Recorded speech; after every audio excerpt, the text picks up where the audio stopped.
I'm really excited that we've managed to get two of the world's top thought leaders on high performance, and we've gone into the sporting world. So please welcome Billy Walsh, the head coach for USA Boxing, and Daragh Sheridan, the manager of high performance sport in New Zealand Sport, to explore what distributed performance and high performance coaching looks like and how it applies to the distributed workforce. Good morning, everybody. Greetings from New Zealand. My name is Daragh Sheridan, and I'm delighted here to be joined by Billy Walsh, head coach of USA Boxing from Bulgaria, above all places. I'm particularly delighted to be joined by Billy, who over the last 20 years, through working with top boxers both in Ireland and the USA system, has achieved literally every international major honour that can be achieved in these sports. So it's in that, I guess, guys, that we connect with him this morning as a true master of his craft in terms of high performance coaching. Our session this morning is coaching self-directed performance for distributed work. And really we want to turn this into a bit of a how-to session, how to coach from the sideline to enable a performer to be autonomous, irrespective of what type of an environment they may be in. We know that COVID has changed the social contract for employment. It's not enough really to show up to work physically, but we're now ultimately challenging people to show up mentally and emotionally, wherever you are, irrespective of your location. So I guess that's one of the key things we want to zone in on this morning is the how-to of coaching self-directed performance, but also in a reality where having that physical connection with employee is just not possible. Billy, good morning to you. How was that flight over from the USA to Bulgaria last night? Good morning, Daragh. No, it wasn't bad. It's a 10-hour flight from Denver to Frankfurt, so it was, I had a good time when you're heading towards your sleep time anyway. So it was good. I was up like 4 o'clock this morning, so it's going to take us a few days to get into the time zone. But yeah, we had a good start. I got about 6 hours sleep, so we're good. We're all good. Thanks very much. We're getting ready for a competition in a few days' time. So looking forward to it. It's part of our preparation for qualification for the Olympic Games in Tokyo, which are due to take place this summer. So nice, Billy. So July the 23rd, 153 days away.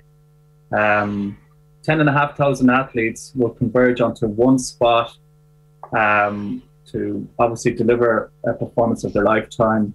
And obviously with COVID, I'd imagine right now the challenges for you leading Team USA into the games, where there's a high degree of uncertainty, a high degree of unpredictability. What's challenged you the most in leading your people in the environment that you're in right now? I think that's the key thing. The uncertainty has been, for a lot of these athletes, as you know, are 19, 20, 21 years of age. And probably they can't see further than their nose, but a year is a long time in their life, in particular when they usually would turn professional after the Olympic Games. So that's another year put on hold. Their lives are put on hold. So that's been a difficult one. And then there's rumours going around all the time whether the games are going to be on, whether it's going to go ahead. And that was affecting their training and what have you. So we've had to, obviously sit down with them and we got to believe that it's happening. And it has come out clearly in the last few days that it's going to happen in 2021. But we don't know what that's going to look like. But at the moment, we got everybody convinced, and we're all working in a way that we're preparing, because if it doesn't happen, or if it does, which to me, in my mind, it will happen. If it does happen, we can't just come up and say, "Oh well, I got an excuse." Sure, it was COVID. The whole world has COVID or are affected by COVID, and we need to be ready. So when we get the green light for everything, and it looks like our qualifier will be on in May, and that's why we're over here now getting some international competition to prepare us for May. We got to be ready.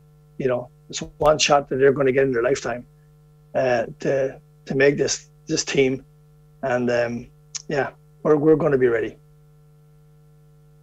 Nice, Billy. In 2015, I had the privilege of flying over to the States to see your training base in Denver, Colorado, which is high up in the Rockies. So it's obviously a strategic location at altitude, a great place to train.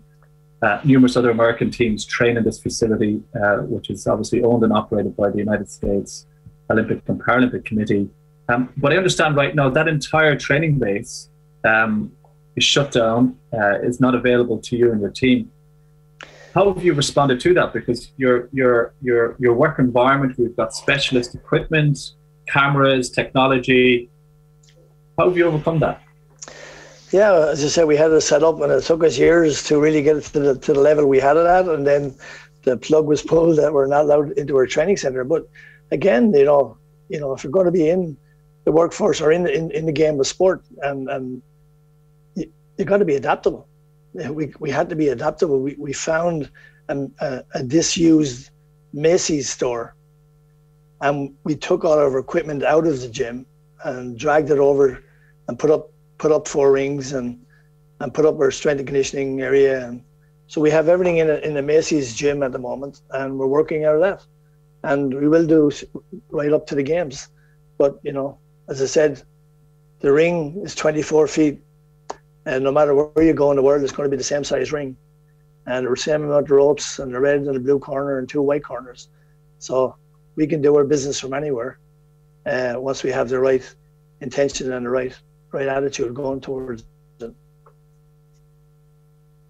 I think that's a really powerful insight. We can do our business anywhere in the world with the right intentions and with the right support. And I'm just wondering if that's one of the first key insight, I guess, coming out of this session. I remember last year I had the privilege and honor of having a breakfast with the team manager of the All Blacks, and he was talking. So I asked him the question. I said, Darren, I said, who in the world are you studying right now to make you better as a team? And he said, well, to be honest, we've stopped studying others because we ultimately found there was major limitations in studying others when, in actual fact, we need to study ourselves. And one of their most recent exchanges they had were with the top Italian team who flew over to do a knowledge exchange with the All Blacks. And this particular team, who are a world-class football team, couldn't get over the fact that the All Blacks don't have a training ground.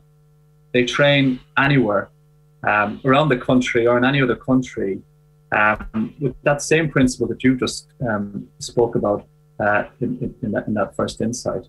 But I guess, Billy, when you look at COVID, it is really challenging our belief and our perspectives around how we lead people to achieve high performance. And, recently I was talking with a top psychologist in the UK, and he said the age of whole person, whole career, whole environment has emerged. And I know one of the long-held beliefs that we've had is that everything has the ability to affect performance. So if that is the case, we've got to take a holistic approach.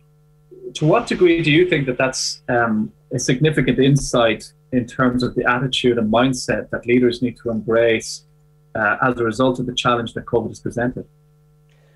Well, coming from my world in sport, it is crucial that we're looking at the holistic approach on your athlete.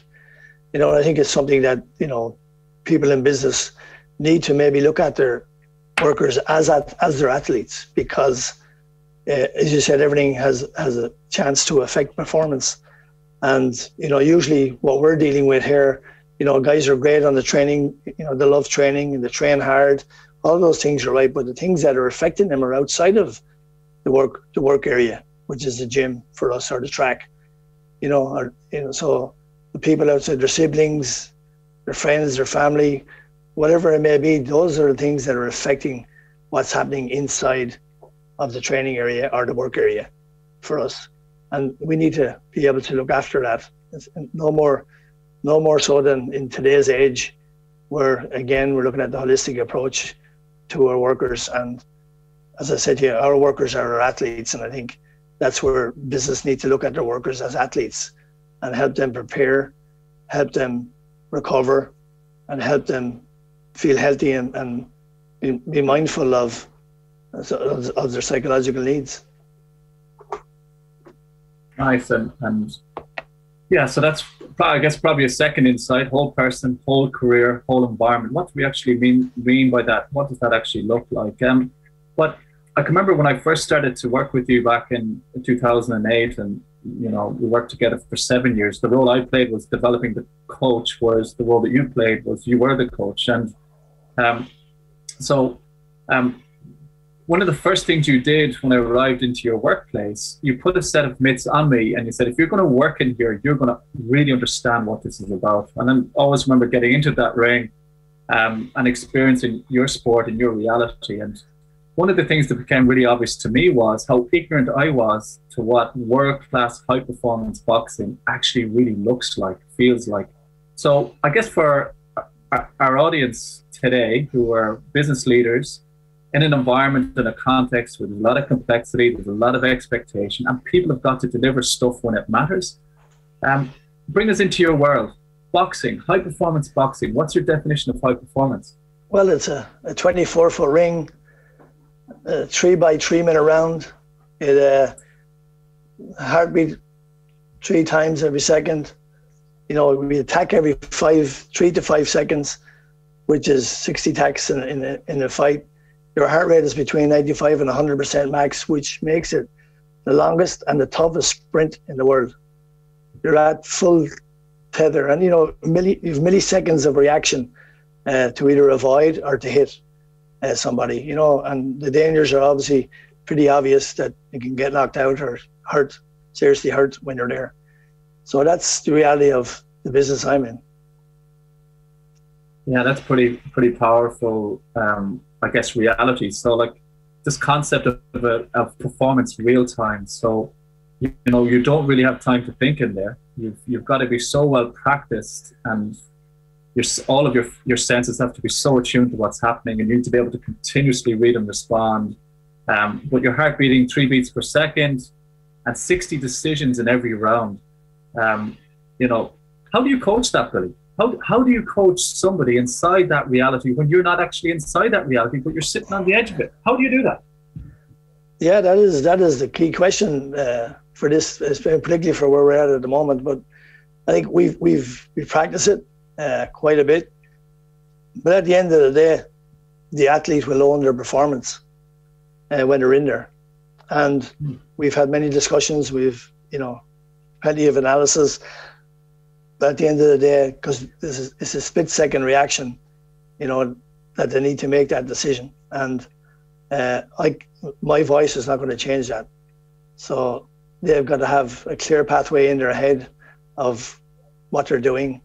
And it comes to me enabling them from the outside, enabling them to perform and to deliver their best performance. And we're always focusing on what does their best performance look like, so that they have a roadmap of what their best performance looks like. And so that they're able, no matter who they're in against, no matter if Mike Tyson turns up in the opposite corner, that they're still going to be the best that they can be. And that's where our focus is on. And then usually, obviously, the outcomes will look after themselves. It's a really powerful question, and probably a third insight coming out of this conversation with you. A really, really simple question: what does your best performance look like? And I think coaching, the most powerful tool that any coach will display in terms of quality coaching is quality questions to create awareness, but also to generate responsibility. So people do own and act off that base of awareness, and ultimately go and achieve what they can achieve. And I think that's a really nice distillation around that. I think when I look at the link between high-performance business and high-performance boxing, there's some distinct things to highlight. And I think it's in these differences where one could learn from the other, maybe. So when I look at that reality of, 3-minute rounds, with all the definitions of high performance that you've just described, those standards, to what degree is the ring inside a business? To what degree is the performance reality and the requirements around that reality as well defined and understood and owned inside a corporate environment? It's possibly something that we might provoke business leaders to really maybe begin to think about as we as we generate that ownership and that responsiveness around a performance reality, which is always changing. Have you a view on that? Yeah, I think you look at, you know, for us, we always call the ring is our office. That's where we go to work. Most of our work is done in that 24-foot space. And as I said, yeah, we call it the office. And I think there is definitely a relation, you know, with business. I think that we can all learn from each other. And I think the fact that if I'm in the corner and I don't really know this athlete that's going in the ring in those 20, how can I serve him best? And how can I get the best performance out of this guy if I don't know him, or her? You know, if I don't know what type of feedback he likes, what motivates him, you know, how do I get that best performance out of him? If I don't know the person, it's very difficult for me to get that best performance. And this is what we're looking at on a weekly and a daily basis from our staff in work. And every day we go out to fight. And this week we'll be fighting 5 days in a row.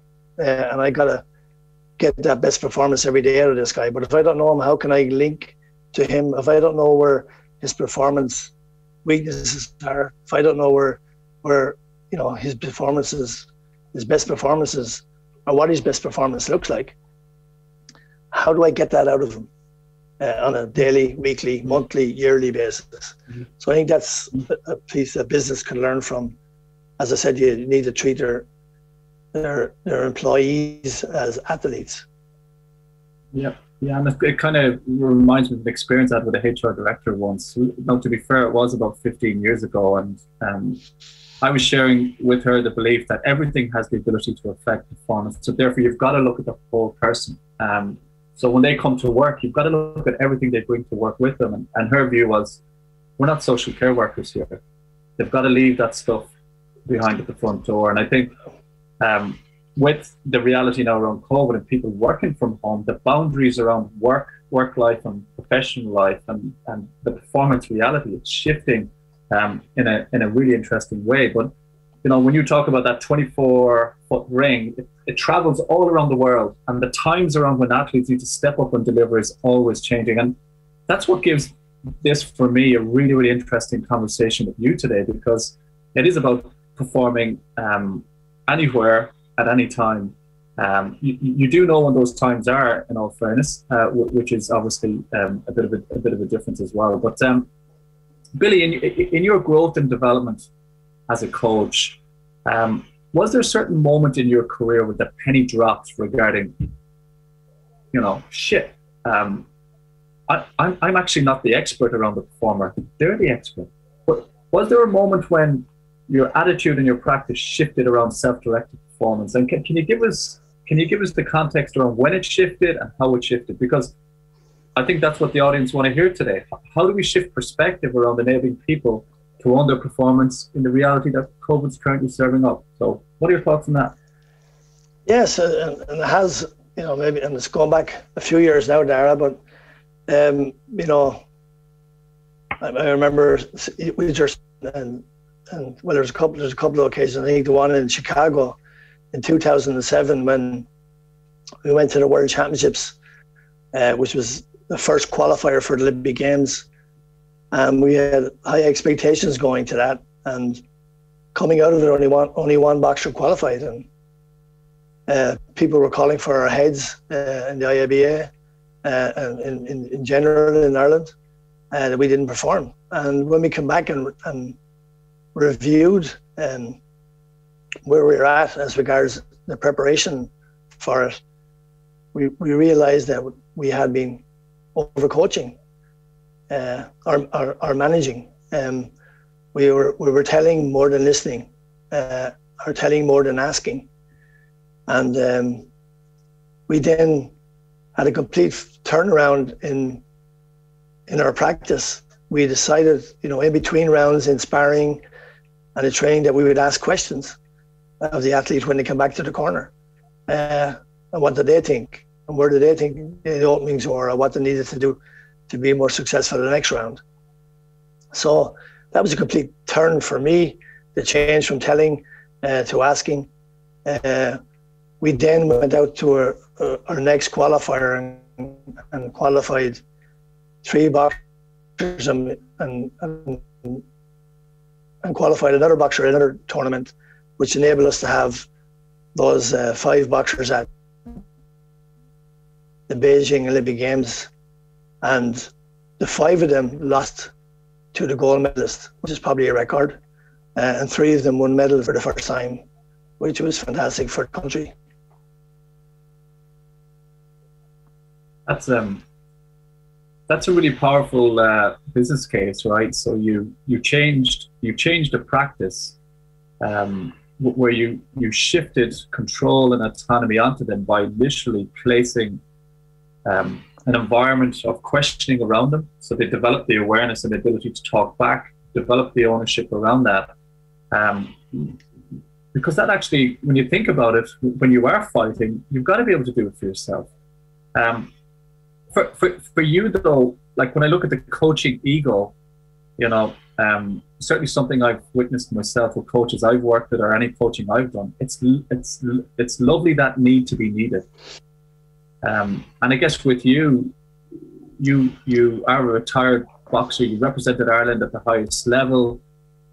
And I think sometimes when we are performance managing or performance coaching people, sometimes we project our histories, our biases, and interesting expectations onto a performer that really disempowers them. And was there anything in that for you in terms of your ego around that shift? Because I would imagine you would have felt like you're gone from, feels like I'm productive because I'm shouting and screaming, but I'm going to a position of I'm actually saying a lot less and I'm observing a lot more. How did that feel to you? Yeah, it was a strange one there, because you feel that this is my job. This is what I'm supposed to do. I'm supposed to be screaming and shouting in the corner, and I'm supposed to be telling them what to do. But the actual reality of it is that the guy that's in the space and doing the job is probably the best person to give you feedback on it, to tell you, how to change it and how to make it better. And that is where I went to with this, and I had a phenomenal change on the guys, because what happened was they switched off when they were in there. They didn't have to think for themselves. I got to the stage where Kenny Egan was almost looking out to the corner for us to tell him what punch to throw next, which we had him completely disabled. If one of us didn't turn up or one of us wasn't there, he was lost.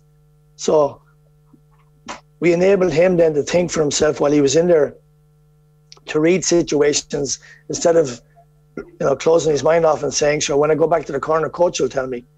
He actually had to do it for himself, which, out of that, as I said, they owned the performance, and, he was going to get blamed or applauded for the performance at the end of it, and why not own it and be in control of it? So he was completely in control of it and taking responsibility for obviously his performance. Yeah, so it's kind of one of the things I say to coaches I work with here in New Zealand. What's the most amount of performance impact you can achieve with the least amount of coaching? And I certainly believe coaches at your level, the ones that have, the experience-based expertise, they are masters in the art of less. And the less is typically around questions. So that's interesting. So you journeyed those boxers from a state of dependence to a state of interdependence, where you were truly in partnership with them. And obviously the boys went on to achieve 3 medals, and then you went on again after that in London 2012, where you qualified 6 boxers, and then 4 medals, and then USA came knocking, and there you are over in America at the moment doing God's work, mate. So lovely insight around that.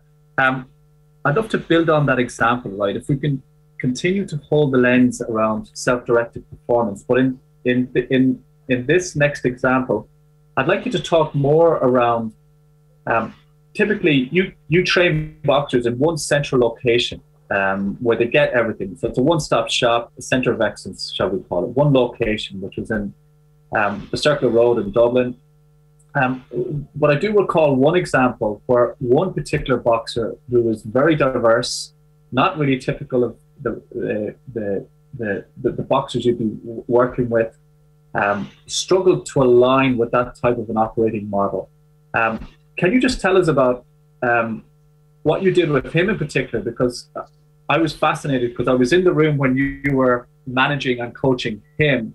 And when you were making decisions around that particular boxer at the time, I didn't necessarily support your calls because I didn't really fully understand, I think now looking back, 10 years later, 11 years later, the things that you were really, really focused on, the wisdom that you were really connecting with, both in yourself and obviously in the boxer in front of you. Can you tell us about that story? Because it's more aligned to a boxer who couldn't train every day, someone who's been dislocated from the training environment. So I think the audience would like to hear maybe an example that's aligned in and around that type of a situation. Tell us about that.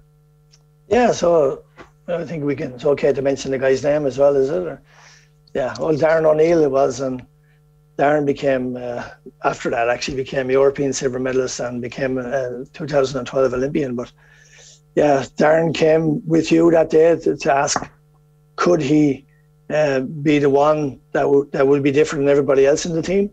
And as I said, my philosophy on Team Ireland and I'm a big team player, and he explained his case that day. And I thought about it, and I thought, he was in the DCU and doing some study, I think, and he had to travel 45 minutes across the city to train with us, and then go back, and he was trying to obviously mix studying and recovery and everything together. And he felt that the best way for him was if he worked from our program over there in the morning and didn't have to come in the mornings and came for the boxing session in the afternoons. And I sat and thought about it for a while, and I've known Darren since he was about 9 or 10 years of age. His father introduced me to him, Ollie O'Neill, who was a boxer as well, from Paulstown and Kilkenny, and he introduced me to him as a kid and asked me to do some mitt work with him when I was probably just starting my coaching career. So I've known him since he was a kid, and I, obviously then, as I said about knowing your people, I knew his background, I knew what type of person he was, and I thought about it for a while, and I said, you know what, Darren, I'm going to give you an opportunity to do this. You're going to be the only one of the team that's going to get this opportunity. And we will review it in 3 months' time and see how you'll do. And you know what? He made that work. Every day he had a heart rate monitor on him. He did all the sessions that were lined out for him. He never missed one of them. That enabled him to do the other part of his life that he wanted to become, which was a school teacher. And I knew from having that conversation that if I gave him the opportunity, he would die to make that happen. And that's exactly what he did. He made that happen. And as I said, he went on to become an Olympian and became a European silver medalist shortly after that decision. Which really went against the grain of my thoughts as well, of having the team, everybody trained together, everybody's doing, but it showed me, I enabled him, giving that bit of trust to him. He gave it back tenfold to me. Mm-hmm. So that is the return on the performance switch, where you assume the attitude that they know best. If they're clear on what they want to achieve, how they want to achieve it, and they make that case, support them ultimately to do that. Because at the end of the day, so long as we achieve the end outcome, the pathway to that is, I feel, where the shift is, where we can diversify, allow different people to achieve that in different ways. And you know what I'm amazed by, when you step back and enable that, what we actually learn as leaders and managers. And Darren went on to win a medal in 2010, that particular year, which was quite incredible. During that period, he was a trainee teacher with Jerry Grogan up in North Dublin, blending a full-time teaching role with full-time training, which was quite incredible. For that to be enabled by you, nearly 11 years ago, it kind of goes back to that whole person, whole career, whole environment ethos, and I certainly salute you for that. It was certainly ahead of its time in terms of a set of thinkings. Billy, we've 2 minutes remaining here. We've tried to open up some perspectives. There's a bit of performance philosophy around some of those beliefs. We've been talking about everything has the ability to affect performance, whole person, whole career, whole environment. We've told the two stories about Chicago and obviously Darren O'Neill. And then we've talked about this performance switch, which is viewing the performer as the expert, and your job is to enable them and ask questions, create that awareness and responsibility. What are the three takeaways for the community at the Talent Summit and the team in Sigma who are obviously leading this event? That's a good question. I think, trust your people, I think is definitely one of them. I also believe that you need to know your people. And if we're going to companies, if they're going to, try to get people back together and that they need them in the same place, they need to create a better environment for them to be in. They need an environment where they got wellness, where they've got a training center, where they've got, restaurants, again, a holistic area where they can come and be happy at, and to deliver their best performance. I think for us, we created gyms. I've done one in the States. We had one in Ireland, where the guys, it was a creative environment, an inspiring environment where they could go in and deliver their best performance. And so I think that's, for me, is getting those. If you want to get people back together again, in that you need to have a state-of-the-art environment for them to do so. Otherwise, you need to trust them, and thirdly, you need to know them to be able to coach them. Yeah, listen, it's one of the things I think when I was speaking to you earlier on tonight, you talked about the psychological contract, getting clear on the expectations, the deliverables, the conditions that are required, and getting all that clear so that the structure of work is frictionless in the reality that we're obviously in at the moment. And we've also talked about, autonomies came through as a really strong theme, but ensuring that that's guard-railed by alignment to what the common goal is. And I think the concept of team is shifting from everyone is together in one space to everyone is connected, but in different physical locations. And I think I certainly look forward to seeing how the world of the corporate world evolves, because certainly from our point of view, the technology, the tools, we tend to be a few years behind, I guess, from a sport perspective. But that's a clear point. I think, like the psychological, more so than ever, the psychological contract, it's more important than ever. I can remember starting this job at 2003 as a head coach and sitting down with Gary Keegan, and we sat down with all of the athletes coming into the Irish boxing program, and we sat down and had a conversation around the psychological contract, what we were going to give to them, and then what was expected from them.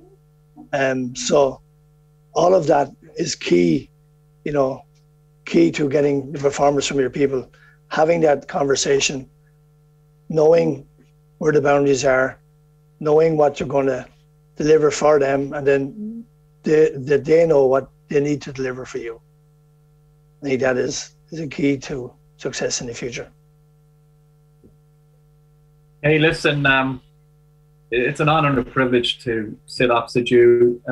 We're both representing different countries at the moment in our world of work. Myself, New Zealand, yourself, obviously the USA. Very quickly underneath those jerseys, though, we're Irishmen, and I guess I'd probably like to conclude this particular session by just sending our very best to all of the leaders of people that are connected with the Talent Summit this year. Never before, your leadership around change, transformation, and social good is really, really important. And I sincerely hope that community can come together and share so that our wonderful country comes out of this strong, agile, and ready to capitalize on the new world that will emerge. So, Billy, the very best wishes to you and your team in Bulgaria, and we look forward to catching up soon. Thank you, Daragh. It's been a pleasure. Thank you, folks.